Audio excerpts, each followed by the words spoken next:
So we're joined now by Maryland Governor Martin O'Malley. Governor, thank you for joining us. Thank you, Ryan.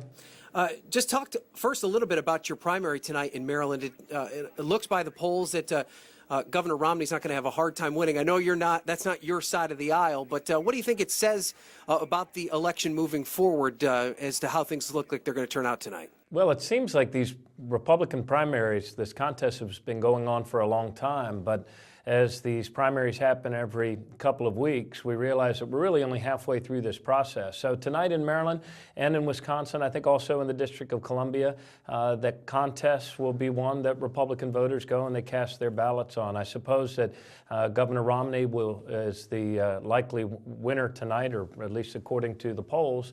But all of this is shaping up for an exciting contest in the fall. And I think the main issue will be jobs and restoring the security of America's middle class. As you know, you're a supporter of the president. He's already started to mention Governor Romney in ads. There's an ad airing in Virginia right now where he's mentioning him by name. He said his name today in a stump speech. Do you think this is a signal that Democrats are preparing for a campaign against Governor Romney? Are they ready to make him the nominee? Well, I mean, it's really not our job to make that determination, but I do think that's where it appears to be headed. I say appears, Ryan, because there have been many times when we've all wanted to declare the Republican presidential primary over, only to see a surprise. So shortly we'll see Senator Santorum's home state of Pennsylvania will be making its decision, and anything can happen at any given time in politics. And who knows what Governor Romney might say, what sort of etch-a-sketch metaphor might get thrown out there and give Republican voters pause again. It always seems that just when he's on the verge of wrapping things up, that there's new life that comes into the Republican primary. So whether it's Governor Romney, whether it's Senator Santorum, whoever President Obama squares off against in the fall, it will be a record that has been restoring jobs, getting America back on the track of job creation, versus a candidate, either one of whom has endorsed this latest Republican budget and the failed policies that got us into this economic mess to begin with. So I think the contrast will be pretty stark when the fall comes. Talk to me a little bit about enthusiasm. Obviously, in 2008, there was such enthusiasm for President Obama. There's indications that perhaps there won't be much enthusiasm for whoever the Republican is that emerges. But are you nervous at all about Democratic enthusiasm? It was such a historic election in 2008. Do you think all those voters will be back again for President Obama this time around? And does he need all of them in order to win? Well, we need every voter. We want to reinvigorate that base that came out in such historic numbers for President Obama's first election. I'm not sure anything will ever recapture that sort of magic and the historic nature of that moment. These have been 4 difficult years, but they've been years when the president's made tough decisions that kept us from going into the second Great Recession, or Depression rather, decisions that have us now 24 months in a row of positive job growth, foreclosures of homes driven down to their lowest level in 4 years. So I think as that narrative, as that story of recovery is told, I do think that you will see the enthusiasm in the Democratic side start to rise, and I think you'll see it wane on the Republican side. Interestingly enough, in Virginia, which is one of the swing states as the pundits look at these things, you've seen a real move towards the president as Republican policies, this sort of notion of rolling back workers' rights, rolling back women's rights, rolling back voting rights, and restricting economic opportunity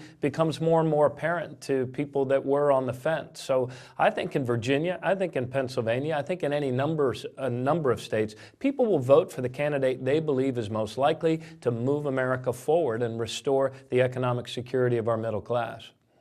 And talk a little bit about, I mean, Maryland and Virginia are states that have a lot in common, not everything in common, but there are some similarities there. And, you know, Governor McDonnell here would say that the Virginia economy has improved in spite of President Obama. As a governor of a state who's obviously an ally of President Obama, how would you view that the circumstances of how things have maybe gotten a little bit better in Maryland in terms of its relation to the federal government?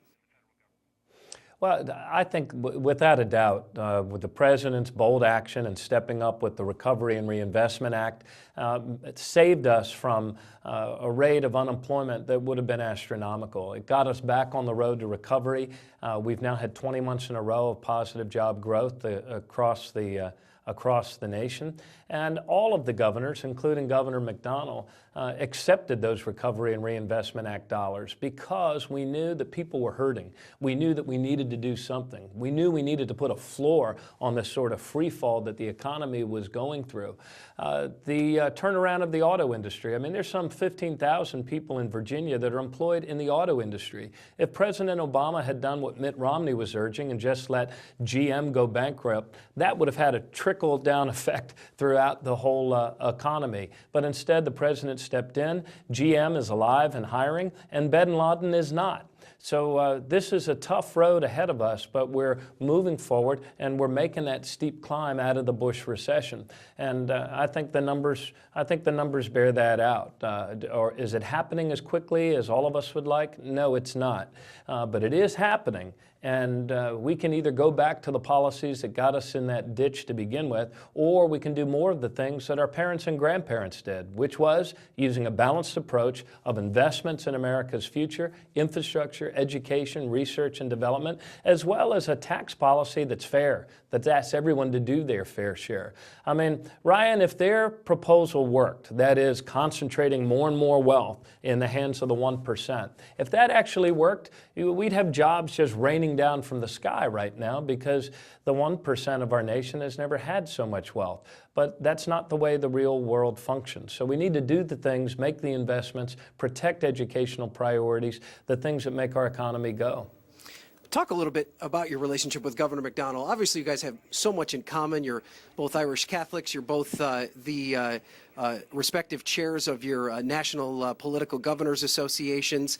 As you move forward, you appear on all of these national shows together to give the different perspectives from your both sides.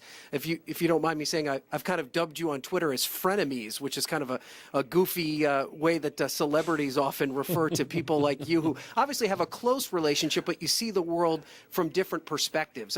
Just describe that relationship and how well you get along, even though you don't necessarily have similar views on a lot of issues. Well, on a personal level, I get along with Governor McDonnell fairly well. We work together on transportation issues, on public safety issues, since we share either side of the Washington metropolitan area. We do have different political views, but I like to believe that we can, have those exchanges, have those contrasting ideas, and do so in a civil way and in a respectful way. And I think that's what both of us try to do. I believe very firmly that the way we move our country forward is not by treating it like an old car that you stop repairing when it gets old. I believe that we have to invest in our nation in order to build up a great country. Governor McDonnell subscribes more to the sort of trickle-down theory of concentrating wealth in the hands of the already wealthy. And so I think the debate and the exchange of ideas is good and healthy. I get along with them, but both of us have different views. And also we have very different views when it comes to workers' rights, when it comes to women's rights, when it comes to voting rights. And I think that's the sort of contrast that the people of Virginia, people of Maryland, the people of our country are starting to see in this national race. Talk a little bit, you've mentioned this twice now, and particularly about women's rights. Obviously, there was a heated debate in our General Assembly this year about ultrasounds, mandatory ultrasounds before abortions. You were there on the Meet the Press set where David Gregory really pressed Governor McDonnell on that. Do you think that has hurt him politically, and could it play a role now in whether or not he's named the next vice president nominee? I know you're not going to prognosticate that, but do you think that that's hurt his national perspective from voters? And you saw, and you mentioned it already, about how women voters in particular have seemed to not be as strongly on the Republican side as maybe they were even 2 or 3 months ago. Yeah, I will, I might leave to you and other people, Ryan, to kind of forecast the politics of that as it impacts Governor McDonnell. I'm sure that he had reasons, personal reasons, for why he felt the bill with the transvaginal probe requirement was something that he needed to support. But overall, if most voters understand that there are limits to what government can and should do, there's some things that government just doesn't do well. And restricting women's rights, telling women what health procedures they must or must not have, is one of those things that government does not do very well.